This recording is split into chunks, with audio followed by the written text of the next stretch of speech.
Welcome to Bedtime Scaries. I hope through these spooky months, these stories can provide comfort to those who long for the macabre, the spooky, and the unusual. Tonight's story I first read in 8th grade, and it started a lifelong love for stories that left you pondering and wondering, and then chilled to the bone with realization.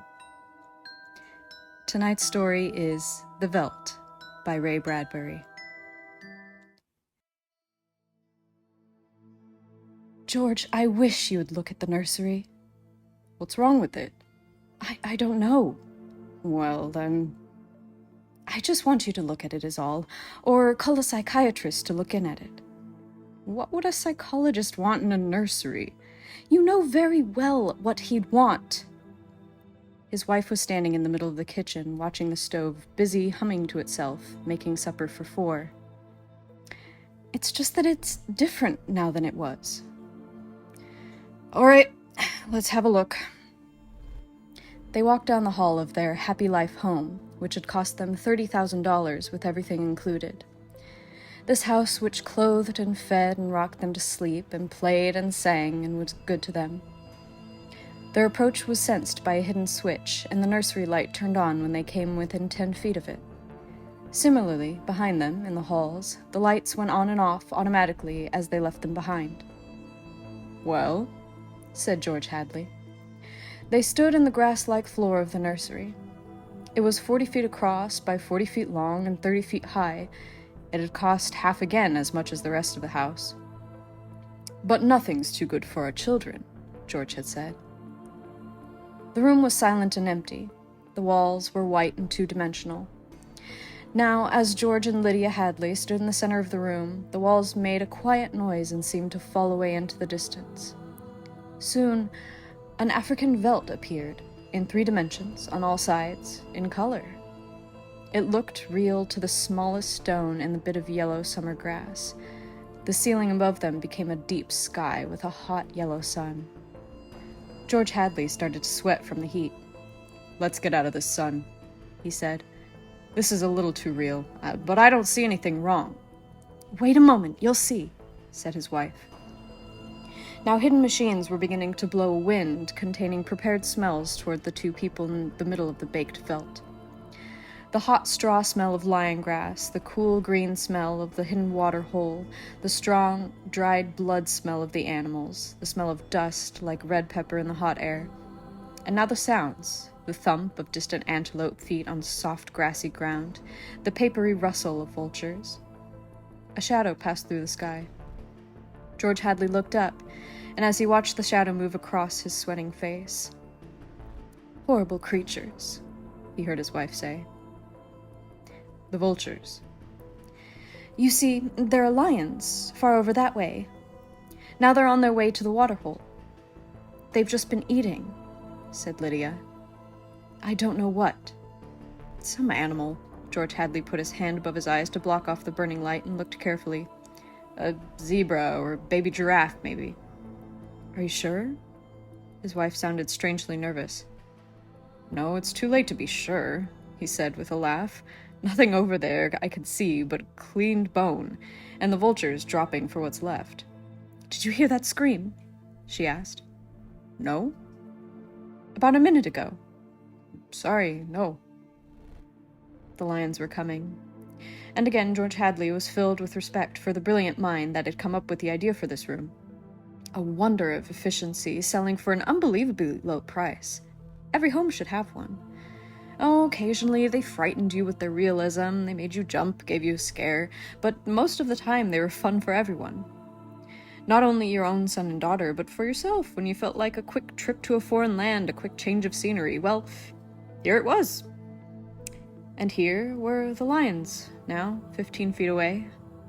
They looked so real, so powerful and shockingly real, that you could feel the hairs stand up on the back of your neck. Your mouth was filled with that dusty smell of their heated fur. The yellow of the lions in the summer grass was in your eyes like a picture in an expensive French wall hanging. and there was a sound of the lions' quick, heavy breaths in the silent midday sun and the smell of meat from their dripping mouths. The lions stood looking at George and Lydia Hadley with terrible green-yellow eyes. "Watch out!" screamed Lydia. The lions came running at them. Lydia suddenly turned and ran. Without thinking, George ran after her. Outside in the hall, after they had closed the door quickly and noisily behind them, he was laughing and she was crying. They both stood shocked at each other's reaction. "George! Lydia! Oh, my dear, poor, sweet Lydia. They almost got us!" "Walls, Lydia, remember? Glass walls, that's all they are." "Oh, they looked real, I must admit. Africa, in your living room. But it's all created from three-dimensional color film behind glass screens, and machines that deliver smells and sounds that go with the scenery. Here's my handkerchief." "I'm afraid." She came to him and put her body against him and cried as he held her. "Did you see? Did you feel? It's too real. Now, Lydia. You've got to tell Wendy and Peter not to read any more in Africa." Of course, he patted her. "Promise." "Sure. And lock the nursery for a few days until I can get over this." "You know how difficult Peter is about that. When I punished him a month ago by locking it for even a few hours, the way he lost his temper. Wendy, too.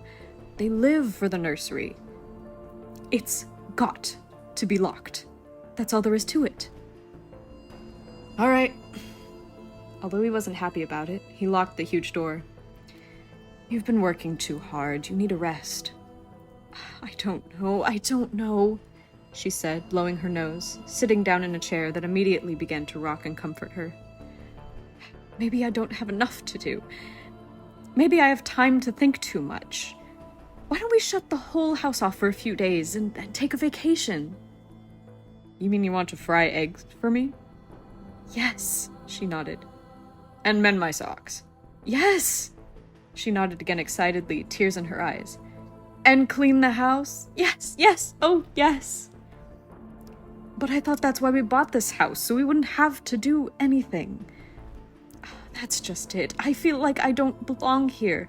The house is wife and mother now, and nurse for the children. Can I compete with an African Veldt? Can I give a bath and clean the children as efficiently or quickly as the automatic body wash can? I cannot. And it isn't just me, it's you. You've been awfully nervous lately." "I suppose I have been smoking too much." "You look as if you didn't know what to do with yourself in this house either. You smoke a little more every morning and drink a little more every afternoon, and you're taking more pills to help you sleep at night. You're beginning to feel unnecessary too." "Am I?" He thought for a moment and tried to feel into himself to see what was really there. "Oh, George." She looked past him at the nursery door. "Those lions can't get out of there, can they?" He looked at the door and saw it shake as if something had jumped against it from the other side. "Of course not," he said. At dinner, they ate alone, for Wendy and Peter were at a special plastic fair across town. They had called home earlier to say they'd be late. So George Hadley, deep in thought, sat watching the dining room table produce warm dishes of food from the machines inside. "We forgot the tomato sauce," he said. "Sorry," said a small voice within the table, and the tomato sauce appeared. As for the nursery, thought George Hadley, it won't hurt for the children to be locked out of it for a while. Too much of anything isn't good for anyone. And it was clearly indicated that the children had been spending a little too much time on Africa. That sun. He could still feel it on his neck like a hot paw. And the lions. And the smell of blood. Remarkable how the nursery read the thoughts in the children's minds and created life to fill their every desire. The children thought lions, and there were lions. Children thought zebras, and there were zebras. Sun, sun. Giraffes, giraffes. Death and death. That last. He ate the meat that the table had cut for him without tasting it. Death thoughts. They were awfully young, Wendy and Peter, for death thoughts. Or, no, you're never too young, really. Long before you knew what death was, you were wishing it on someone else. When you were 2 years old, you were shooting people with toy guns. But this... the long, hot African veldt. The awful death in the jaws of a lion. And it repeated again and again. "Where are you going?" George didn't answer Lydia. He was too busy thinking of something else. He let the lights shine softly ahead of him and turned off behind him as he walked quietly to the nursery door. He listened against it. Far away, a lion roared. He unlocked the door and opened it. Just before he stepped inside, he heard a faraway scream, and then another roar from the lions, which died down quickly. He stepped into Africa. How many times in the last year had he opened up this door and found Wonderland with Alice and the Mock Turtle, or Aladdin and his magic lamp, or Jack Pumpkinhead of Oz, or Dr. Dolittle, or the cow jumping over a very real-looking moon? All the most enjoyable creations of an imaginary world. How often had he seen Pegasus, the winged horse, flying in the sky ceiling, or seen explosions of red fireworks, or heard beautiful singing. But now is yellow, hot Africa. This bake oven with murder in the heat. Perhaps Lydia was right. Perhaps they needed a little vacation from the fantasy, which was growing a bit too real for 10-year-old children. It was all right to exercise one's mind with unusual fantasies, but when the lively child mind settled on one pattern, it seemed that, at a distance, for the past month, he had heard lions roaring and noticed their strong smell, which carried as far away as his study door. But, being busy, he had paid it no attention. George Hadley stood on the African veldt alone. The lions looked up from their feeding, watching him. The only thing wrong with the image was the open door. Through it he could see his wife, far down the dark hall like a framed picture. She was still eating her dinner, but her mind was clearly on other things. "Go away," he said to the lions. They did not go. He knew exactly how the room should work. You sent out your thoughts, whatever you thought would appear. "Let's have Aladdin and his lamp," he said angrily. The veldt remained. The lions remained. "Come on, room, I demand Aladdin," he said. Nothing happened. The lions made soft, low noises in the hot sun. "Aladdin!" He went back to dinner. "Whole room's out of order," he said. "It won't change." Or what? "Or it can't change," said Lydia. "Because the children have thought about Africa and lions and killing so many days that the room's stuck in a pattern it can't get out of." "Could be." "Or Peter's set it to remain that way." "Set it?" "He may have gotten into the machinery and fixed something." "Peter doesn't know machinery." "He's a wise one for 10. That IQ of his." "But..." "Hello, Mom. Hello, Dad." The Hadleys turned. Wendy and Peter were coming happily in the front door, with bright blue eyes and the smell of fresh air on their clothes from the trip in the helicopter. "You're just in time for supper," said both parents. "We're full of strawberry ice cream and hot dogs," said the children, holding hands. "But we'll sit and watch." "Yes, come, tell us about the nursery," said George Hadley. The brother and sister looked at him and then at each other. "Nursery?" "All about Africa and everything," said the father with a false smile. "I don't understand," said Peter. "Your mother and I were just traveling through Africa." "There's no Africa in the nursery," said Peter simply. "Oh, come now, Peter, we know better." "I don't remember any Africa," said Peter to Wendy. "Do you?" "No." "Well, run see and come tell." She did as he told her. "Wendy, come back here," said George Hadley, but she was gone. The house lights followed her like fireflies. Too late, he realized he had forgotten to lock the nursery door after his last visit. "Wendy'll look and come tell us," said Peter. "She doesn't have to tell me. I've seen it." "I'm sure you're mistaken, Father." "I'm not, Peter. Come along now." But Wendy was back. It's not Africa, she said breathlessly. We'll see about this, said George Hadley, and they all walked down the hall together and opened the door. There was a green, lovely forest, a lovely river, a purple mountain, high voices singing. And there was Rima, the bird girl, lovely and mysterious. She was hiding in the trees with colorful butterflies, like flowers coming to life, flying about her long hair. The African Veldt was gone. The lions were gone. Only Rima was there now, singing a song so beautiful that it brought tears to your eyes. George Hadley looked in at the changed scene. Go to bed, he said to the children. They opened their mouths. You heard me, he said. They went off to the air tube, where wind blew them like brown leaves up into their sleeping rooms. George Hadley walked through the forest scene and picked up something that lay in the corner near where the lions had been. He walked slowly back to his wife. What is that? She asked. An old wallet of mine, he said. He showed it to her.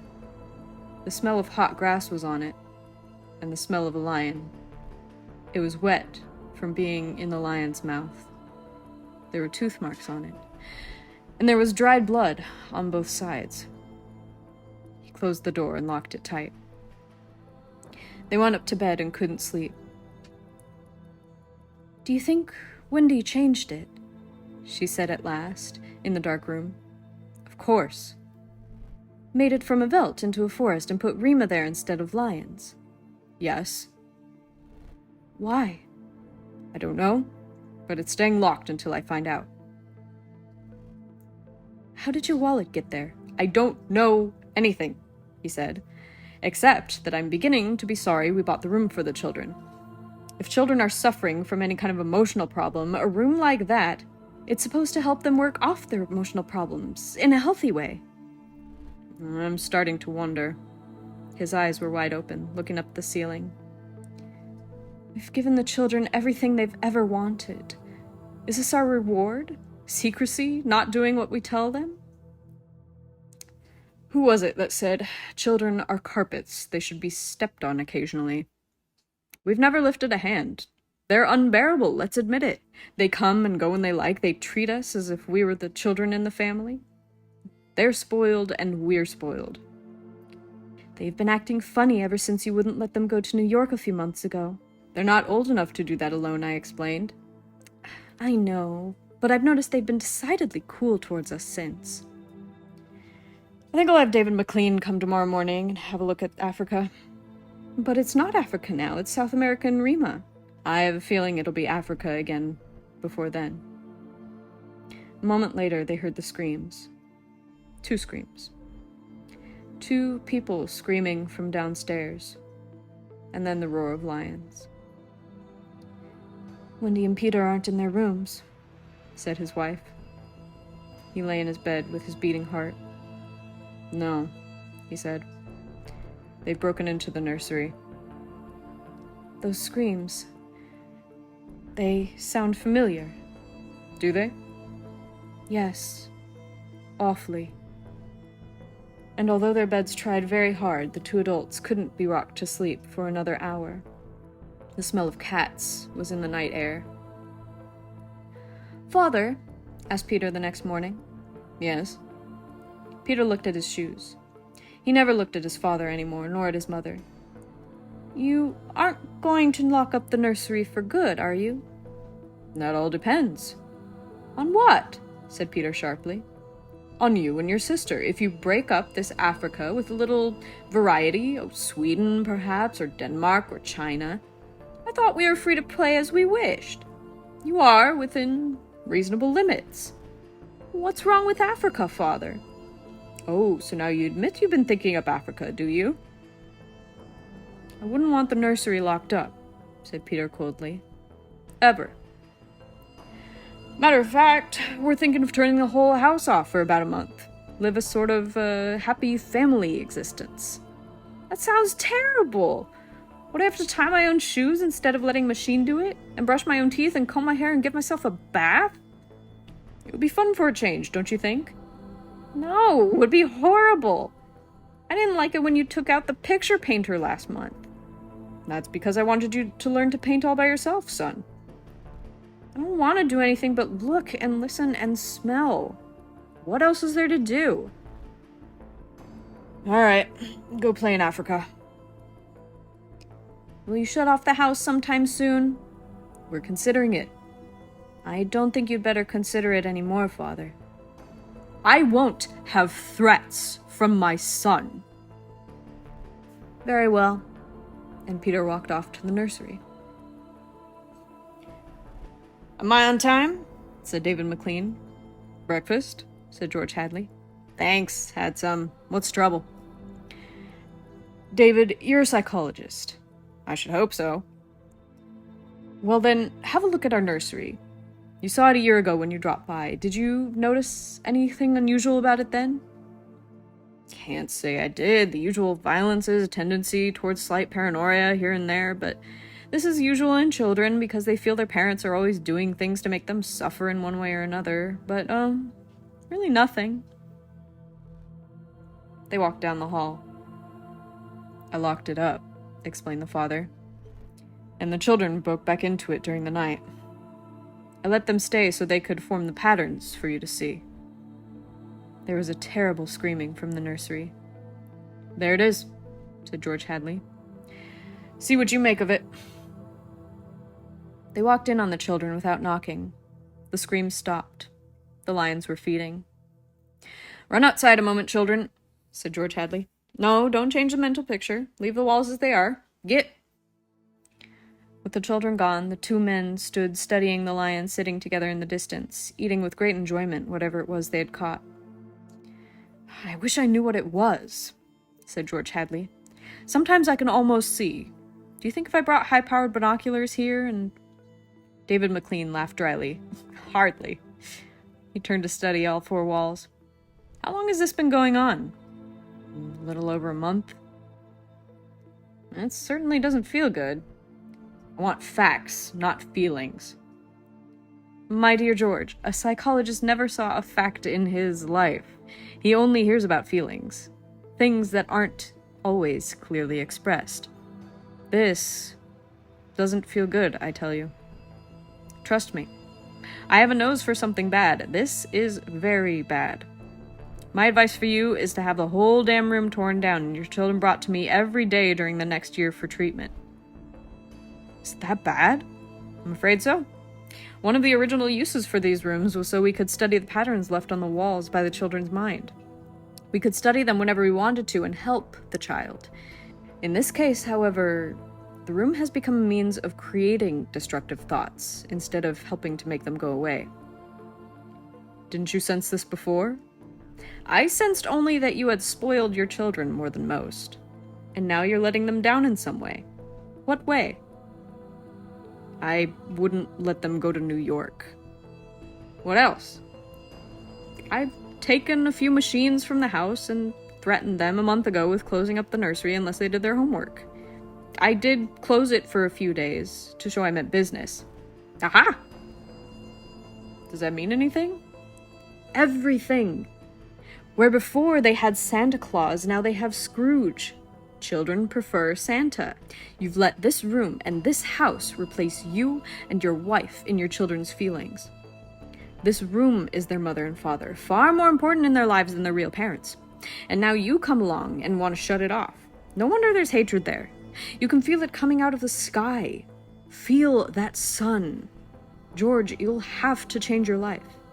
Like too many others, you've built it around creature comforts. Why, you'd go hungry tomorrow if something went wrong in your kitchen. You wouldn't know how to cook an egg. All the same, turn everything off. Start new. It'll take time, but we'll make good children out of bad in a year. Wait and see.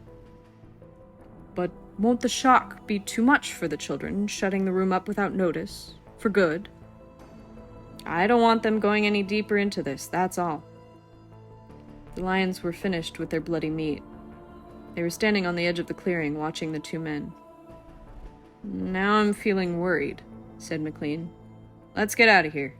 I never cared for these damn rooms. Make me nervous. The lions look real, don't they? Said George Hadley. I don't suppose there's any way... What? That they could become real? Not that I know. Some problem with the machinery? Someone changing something inside? No? They went to the door. I don't imagine the room will like being turned off, said the father. Nothing ever likes to die. Even a room. I wonder if it hates me for wanting to switch it off. Paranoia is thick around here today, said David McLean. You can see it everywhere. Hello? He bent down and picked up a bloody scarf. This yours? No. George Hadley's face set like stone. It belongs to Lydia. They went to the control box together and threw the switch that killed the nursery. The two children were so upset that they couldn't control themselves. They screamed and danced around and threw things. They shouted and cried and called them rude names and jumped on the furniture. You can't do that to the nursery! You can't! Now, children. The children threw themselves on the sofa, crying. George, said Lydia Hadley, turn it on again, just for a few minutes. You need to give them some more time. No. You can't be so cruel. Lydia, it's off, and it stays off. The whole damn house dies, as of here and now. The more I see of this mess we've put ourselves in, the more it sickens me. We've been thinking of our machine-assisted selves for too long. My God, how we need a breath of honest air. And then he marched around the house, turning off voice clocks and stoves, the heaters, the shoe cleaners, the body washer, the massager, and every other machine he could put his hand to. The house was full of dead bodies, it seemed. It felt like a mechanical cemetery. So silent. None of the humming, hidden energy of the machines waiting to function at the tap of a button. Don't let them do it, cried Peter to the ceiling, as if he were talking to the house, the nursery. Don't let Father kill everything. He turned to his father. Oh, I hate you! Saying things like that won't get you anywhere. I wish you were dead! We were, for a long while. Now we're really going to start living. Instead of being handled and massaged, we're going to live. Wendy was still crying, and Peter joined her again. Just a moment, just one moment, just another moment of nursery, they cried. Oh, George, said the wife. It can't hurt. All right. If they'll just shut up. 1 minute, mind you, and then off. Forever. Daddy, Daddy, sang the children, smiling with wet faces. And then we're going on vacation. David McLean is coming back in half an hour to help us move out and get to the airport. I'm going to dress. You turn the nursery on for just a minute, Lydia. Just a minute, mind you. And the three of them went off talking excitedly while he let himself be transported upstairs through the air tube and set about dressing himself. A minute later, Lydia appeared. I'll be glad when we get away, she said thankfully. Did you leave them in the nursery? I wanted to dress too. Oh, that horrible Africa. What can they see in it? Well, in 5 minutes, we'll be on our way to Iowa. Lord, how'd we ever get in this house? What made us buy a nightmare? Pride? Money? Foolishness? I think we'd better get downstairs before those kids spend too much time with those damn beasts again. Just then they heard the children calling, Daddy, Mommy, come quick, quick! They went downstairs in the air tube and ran down the hall. The children were nowhere in sight. Wendy? Peter! They ran into the nursery. The Veldt was empty, save for the lions waiting, looking at them. Peter? Wendy? The door closed loudly. Wendy! Peter! George Hadley and his wife turned quickly and ran back to the door. Open the door! Cried George Hadley, trying the handle. Why, they've locked it from the outside! Peter! He beat at the door. Open up! He heard Peter's voice outside, against the door. Don't let them switch off the nursery in the house, he was saying. Mr. and Mrs. George Hadley beat at the door. Now don't be silly, children. It's time to go. Mr. McLean will be here in a minute, and then they heard the sounds. The lions were on 3 sides of them in the yellow veldt grass. They walked quietly through the dry grass, making long, deep, rolling sounds in their throats. The lions! Mr. Hadley looked at his wife, and they turned and looked back at the beast, edging slowly forward, knees bent, tails in the air. Mr. and Mrs. Hadley screamed, and suddenly they realized why those other screams had sounded familiar. "Well, here I am," said David McLean from the nursery door. "Oh, hello." He looked carefully at the two children seated in the center of the room, eating a picnic lunch.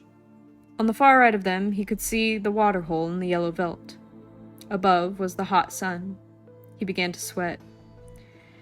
"Where are your mother and father?" The children looked up and smiled. "Oh, they'll be here directly." "Good, we must get going." At the distance, Mr. McLean saw the lions fighting over something and then quieting down to feed in silence under the shady trees. He put his hand to his eyes to block the sun and looked at them. Now the lions were done feeding. They moved to the water hole to drink. A shadow moved over Mr. McLean's hot face. Many shadows moved. The vultures were dropping down from the burning sky. "A cup of tea?" asked Wendy in the silence.